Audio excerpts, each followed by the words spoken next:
வணக்கம். பசியின் வாசிப்புகளில் சிவகாமியின் சபதம் 4ஆம் பாகம். சிதைந்த கனவு. அத்தியாயம் 27. இதயக்கனலில் முதல் பாகம். சொல்ல முடியாத வியப்புடனே தம்மை பார்த்த சிவகாமியை சர்ப்பத்தின் கண்களையொத்த தமது காந்த சக்தி வாய்ந்த கண்களினாலே நாகநந்தியடிகள் சற்று நேரம் உற்று பார்த்தார். சிவகாமி, நான் சொல்வதை நீ நம்பவில்லையா? என் நெஞ்சை திறந்து உனக்கு நான் காட்டக்கூடுமானால் இந்த கடின இதயத்தை பிளந்து இதற்குள்ளே இரவும் பகலும் ஜுவாலை விட்டு எரிந்து கொண்டிருக்கும் தீக்கனலை உனக்கு நான் காட்ட முடியுமானால் என்று சொல்லிக்கொண்டே பிச்சு தம் மார்பில் படீர் படீர் என்று 2 தடவை குத்திக் கொண்டார். உடனே அவருடைய இடுப்பு வஸ்திரத்தில் செருகிக் கொண்டிருந்த சிறு கத்தியை எடுத்து அதன் உரையை சடார் என்று கழட்டி எறிந்துவிட்டு தம் மார்பிலே அக்கத்தியால் குத்திக் கொள்ள போனார். சிவகாமி சட்டென்று அவருடைய கையை பிடித்து கத்தியால் குத்திக் கொள்ளாமல் தடுத்தாள். சிவகாமி தன் கரத்தினால் நாகநந்தியின் கையை பிடித்திருந்த சொற்ப நேரத்தில் 2 அதிசயமான அனுபவங்களை அடைந்தாள். நாகநந்தியின் கரமும் அவருடைய உடல் முழுவதும் அப்போது நடுங்குவதை உணர்ந்தாள். 9 வருஷத்துக்கு முன்னால் புத்த பிச்சுவை சிவகாமி தன்னுடைய தந்தையை ஒத்தவராய் கருதியிருந்த போது சில சமயம் அவருடைய கரங்களை தற்செயலாக தொட்டு பார்க்க நேர்ந்ததுண்டு.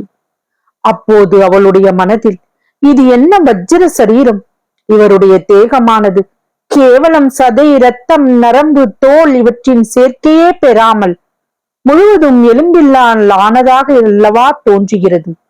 எப்பேற்பட்ட கடின தவ விரதங்களை அனுஷ்டித்து இவர் தம் தேகத்தை இப்படி கெட்டிப்படுத்தியிருக்க வேண்டும் என்று எண்ணமிட்டதும் உண்டு. அதே புத்த பிச்சுவின் தேகம் இப்போது பழைய கெட்டித்தன்மையை இழந்து மிருதித்தன்மை அடைந்திருந்ததை சிவகாமி உணர்ந்து அதிசயித்தாள். நாகநந்தி சற்று நேரம் கையில் பிடித்த கத்தியுடன் சிவகாமியை திரு விழித்து பார்த்து கொண்டிருந்தார். பிறகு சுய உணர்வு திடீரென்று வந்தவரைப் போல கையில் இருந்த கத்தியை தூரத்தில் விட்டெறிந்தார். உடனே சிவகாமியும் அவருடைய கையை விட்டாள். சிவகாமி, திடீரென்று அறிவு கலங்கி மெய்மறந்து போனேன். சற்று முன் உன்னிடம் என்ன சொன்னேன்? எதற்காக இந்த கத்தியை எடுத்தேன் என்பதை கொஞ்சம் ஞாபகப்படுத்துவாயா என்று புத்த பிச்சு கேட்டதற்கு சிவகாமி, சுவாமி, சற்று முன்னால் தாங்கள் புத்த பிச்சு விரதத்தை கைவிடப் போவதாகவும் சிம்மாசனம் ஏறி ராஜ்யம் ஆளப் போவதாகவும் சொன்னீர்கள் என்று கூறிவிட்டு தயங்கினாள். ஆம் சிவகாமி, நான் கூறியது உண்மை. அதற்காகவே நான் அஜந்தாவுக்கு போகிறேன். 35 வருஷத்துக்கு முன்னால் அஜந்தா நதிக்கரையில் பிச்சு விரதம் ஏற்றேன். அதே நதியில் அந்த விரதத்திற்கு ஸ்நானம் செய்துவிட்டு வரப்போகிறேன். அஜந்தா சங்கிராமத்தின் தலைவராகிய எந்த பூஜ்ய புத்த குருவினிடம் தீட்சை பெற்றோன்னோ அவரிடமே இப்போது விடுதலை பெற்று வரப்போகிறேன். அது உனக்கு சம்மதம்தானே என்றார் நாகநந்தியடிகள். சிவகாமி இன்னதென்று விவரம் தெரியாத பயத்தினால் பிடிக்கப்பட்டவளாய், சுவாமி, இது என்ன காரியம்? இத்தனை வருஷ காலமாக அனுசரித்த புத்த தர்மத்தை தாங்கள் எதற்காக கைவிட வேண்டும்? அதனால் தங்களுக்கு உலக நிந்தனை ஏற்படாதோ? இத்தனை நாள் அனுஷ்டித்த விரதம், தவம் எல்லாம் நஷ்டமாகுமே. எந்த லாபத்தை கருதி இப்படி செய்ய போகிறீர்கள் என்றாள். இப்படி கேட்ட போதே அவளுடைய உள்ளுணர்ச்சியானது இந்த கேள்வியெல்லாம் தான் கேட்பது மிகப்பெரிய தவறு என்றும் அந்த தவற்றினால் பிச்சு விரித்த வலையிலே தான் விழுந்து விட்டதாகவும் உணர்த்தியது. என்ன லாபத்துக்காக என்றா கேட்கிறாய் என்று திரும்பி கேட்டுவிட்டு ஹா ஹா ஹா என்று உரத்து சிரித்தார். உனக்கு தெரியவில்லையா? அப்படியானால் சொல்கிறேன் கேள். 35 வருஷ காலமாக அனுஷ்டித்த புத்த பிச்சு விரதத்தை நான் கைவிடப் போவது உனக்காகத்தான் சிவகாமி, உனக்காகவே தான். நான் அஜந்தாவில் சம்பிரதாயமாக உலகம் அறிய குருவனிடம் அனுமதி பெற்று விரதத்தை விடப் போகிறேன். ஆனால் விரத பங்கம் பல வருஷங்களுக்கு முன்னாலேயே நேர்ந்துவிட்டது. என்றைய தினம் உன்னுடைய தகப்பனார் ஆயனாரின் அரண்ய வீட்டில் அற்புத சிலைகளுக்கு மத்தியிலே உயிருள்ள சிலையாக நின்ற உன்னை பார்த்தேனோ அன்றைக்கே என் விரதத்துக்கு பங்கம் வந்துவிட்டது. ஆனால் அதற்காக நான் வருத்தப்படவில்லை. உன்னுடன் ஒரு நாள் வாழ்வதற்காக 10,000 வருஷம் நரகத்திலே கிடக்க வேண்டும் என்றால் அதற்கும் நான் ஆயத்தமாக இருக்கிறேன். உன்னுடைய அன்பை ஒரு கண நேரம் பெறும் பாக்கியத்துக்காக என்றென்றைக்கும் மோட்சத்தை இழந்துவிட வேண்டும் என்றால் அதற்கும் சித்தமாக இருக்கிறேன். சிவகாமி பயந்து நடுங்கினாள். இத்தனை நாளும் அவள் மனதிற்குள்ளேயே புதைந்து கிடந்த சந்தேகம் இன்று உண்மை என்று தெரியலாயிற்று. ஆனால் இந்த கள்ளவிச்சு இத்தனை நாளும் ஏன் இதையெல்லாம் தம் மனதிற்குள்ளே மறைத்து வைத்துக் கொண்டிருந்தார்? இத்தனை காலமும் தன்னை தொந்தரவு செய்யாமல் எந்த விதத்திலும் வற்புறுத்தாமல் சுதந்திரமாக ஏன் விட்டு வைத்திருந்தார்? அவள் மனதில் எழுந்த மேற்படி கேள்விகளுக்கு தட்சணமே மறுமொழி கிடைத்தது.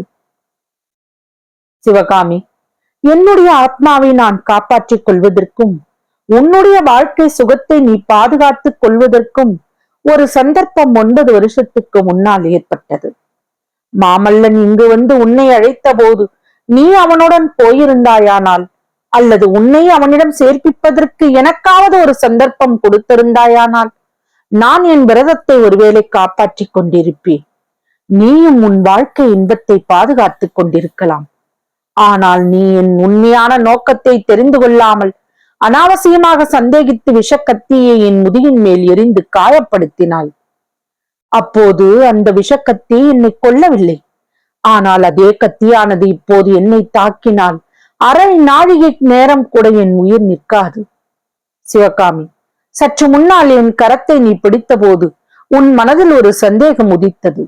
9 வருஷத்துக்கு முன்னால் இரும்பையும் கல்லையும் ஒத்து கெட்டியாக இருந்த என் கை இப்போது இவ்வளவு மிருதுத்தன்மை அடைந்திருப்பதை குறித்து நீ ஆச்சரியப்பட்டாய். இந்த மாறுதலுக்கு காரணம் நீதான் சிவகாமி.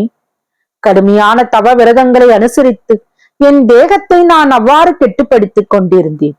வெகு காலம் விஷ மூலிகைகளை உட்கொண்டு என் தேகத்தில் ஓடிய இரத்தத்தை விஷமாக செய்து கொண்டிருந்தேன். அந்த காலத்தில் என்னை எப்பேற்பட்ட கொடிய விஷநாகம் கடித்தாலும் கடித்த மறுகணம் அந்த நாகம் செத்து போகுமே தவிர எனக்கு ஒரு தீங்கும் நேராது. என்னுடைய உடம்பின் வியர்வை நாற்றம் காற்றிலே கலந்து விட்டால் அதன் கடுமையை தாங்க முடியாமல் சுற்று வட்டாரத்தில் உள்ள விஷப்பாம்புகள் எல்லாம் பயந்து 4 திசைகளிலும் சிதறி ஓடும். இதை பல சமயங்களிலே நீயே நேரில் பார்த்திருக்கிறாய் என்று நாகநந்தி கூறிய போது 2 பேருடைய மனதிலும் 10 வருஷங்களுக்கு முன்னால் மண்டபப்பட்டு கிராமத்தில் வெண்ணிலா விரித்த ஒரு இரவிலே நடந்த சம்பவங்களை ஞாபகத்தில் வந்தன. அப்பேற்பட்ட இரும்பையொத்த என் தேகத்தை மாற்று மூலிகைகளினாலும் மற்றும் பல வைத்திய முறைகளை அனுசரித்தும் இப்படி மிருதுவாகச் செய்து கொண்டேன்.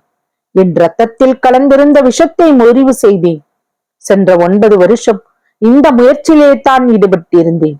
இடையிடையே உன்னை பல நாள் பராமல் இருந்ததன் காரணமும் இதுதான் சிவகாமி. 30 பிராயத்து இளைஞனை போல் இன்று நான் இல்வாழ்க்கை நடத்துவதற்கு தகுந்தவனாக இருக்கிறேன். இத்தனைக்கும் பிறகு நீ என்னை நிராகரிக்க முடியாது. அப்படி நிராகரித்தாயானால் அதன் மூலம் நீ எனக்களிக்கும் துன்பத்துக்கு பரிகாரமாக 100 ஜென்மங்களில் நீ பிராயச்சித்தம் செய்து கொள்ளும்படி இருக்கும். அப்போதும் கூட உன்னுடைய பாபம் தீர்ந்து விட்டதாகாது. சிவகாமியின் தலை வெடித்து விடும் போல் இருந்தது. தன் முன்னால் பிச்சு உட்கார்ந்து கொண்டு பேசியதெல்லாம் ஒருவேளை சொப்பனமாக இருக்கலாம் என்று ஒரு கணம் எண்ணினாள். அந்த எண்ணத்தினால் ஏற்பட்ட ஆறுதலும் சந்தோஷமும் மறுகணமே மாயமாய் மறைந்தன. இல்லை, இதெல்லாம் சொப்பனம் இல்லை. உண்மையாகவே தன் கொன் முன்னால் நடக்கும் பயங்கரமான நிகழ்ச்சிதான். ரத்தம் போல் சிவந்த கண்களை கொட்டாமல் புத்த பிச்சு தன்னை வெறித்து பார்த்து கொண்டிருப்பது இதோ தன் எதிரில் உண்மையிலேயே நடக்கும் சம்பவம்தான். அபாயம் நெருங்கி இருப்பதை உணர்ந்ததும் சிவகாமியின் உள்ளம் சிறிது தெளிவடைந்தது. இந்த கொடிய பைத்தியக்காரனிடமிருந்து தப்புவதற்கு வேறு வழி இல்லை. வணங்கி வேண்டி கெஞ்சி கூத்தாடி எப்படியாவது கொஞ்சம் அவகாசம் பெற்றுக்கொள்ள வேண்டும் என்று நினைத்தாள். தொடரும். வசியின் வாசிப்புகளை சப்ஸ்கிரைப் பண்ணுங்க, லைக் பண்ணுங்க, ஷேர் பண்ணுங்க. உங்க கருத்துக்களை கமெண்ட்ல பதிவு பண்ணுங்க. நன்றி.